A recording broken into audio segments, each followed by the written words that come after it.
In this podcast episode, Cal Newport discusses the importance of self-help in cultivating a deep life in a distracted world. He breaks down self-help into three main categories and provides advice on how to navigate each category effectively. Newport describes pre-digested self-help as advice that has already been extracted and clarified for the audience. This category includes short videos, social media posts, podcasts, and advice books. He emphasizes the importance of being wary of short videos and social media posts as they prioritize virality over quality advice. He recommends having a rotation of high-quality advice podcasts and reading at least one advice book per month to ensure a steady stream of high-quality self-help content. The second category, interpersonal sources, involves creating an emotional connection with characters in books, movies, or documentaries. Newport explains that resonating with these characters can provide valuable insights into what matters to you and what a fulfilling life looks like. He advises being emotionally open when encountering these sources, keeping a resonance radar high, and analyzing what specifically resonates with you to gain deeper self-understanding. The third category consists of scholarly and theological works that may seem intimidating but offer profound wisdom. Newport suggests starting with secondary sources that explain these complex texts in a more accessible way. By gradually working towards expert primary sources, individuals can deepen their understanding of philosophical and theological concepts. He recommends incorporating at least one expert source per year and maintaining a ratio of accessible primary sources to self-help books. To make the most of self-help information, Newport advises individuals to maintain a personal operating system that outlines their values, commitments, and actions. This system serves as a guide for integrating insights from self-help sources into daily life. By capturing and refining significant ideas from self-help content in this system, individuals can continuously upgrade their understanding of what matters to them and how to live a deeper life.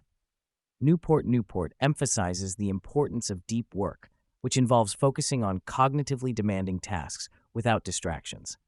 He explains that deep work is essential for making progress on important projects and building valuable skills. He suggests that individuals should prioritize deep work over shallow work, such as attending meetings and responding to emails, to achieve meaningful results in their work. Newport addresses a question from a listener who is torn between pursuing a project that they enjoy but may not increase their career capital and another project that could boost their career capital but they would dislike. He advises the listener to focus on activities that contribute to building rare and valuable skills, even if they are challenging or less enjoyable. Newport emphasizes the importance of intentional work and developing expertise in areas that are in demand in the job market. Another listener shares their experience of working as a software engineer with minimal meetings and distractions, allowing them to focus on deep work. However, they feel drained and dehumanized by the intense focus on work. Newport explains that the traditional 8-hour workday may not be suitable for knowledge workers engaged in deep work. He suggests that individuals should work in shorter, focused bursts of deep work and balance their time with other meaningful activities that enrich their lives. Newport provides practical advice for overcoming challenges in productivity, such as tackling difficult tasks and managing energy levels throughout the day. He recommends taking breaks, setting clear boundaries between work and personal time, and establishing rituals and routines to support deep work.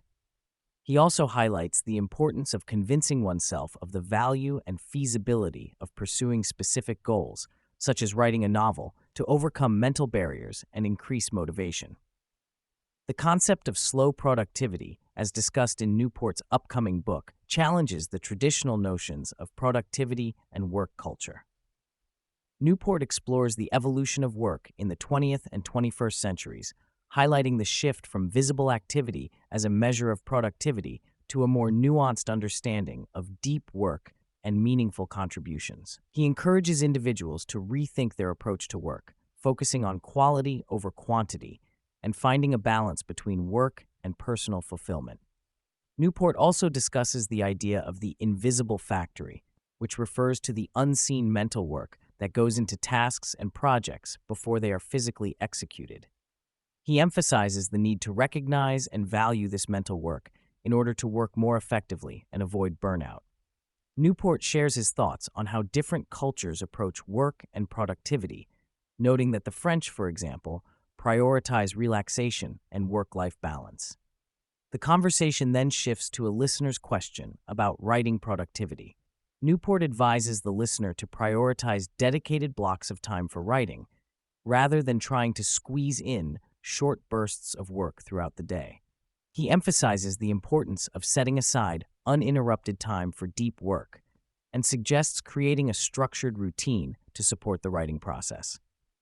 Newport also discusses the benefits of time quantification in estimating the time required for tasks and projects, as well as the importance of protecting time for important commitments.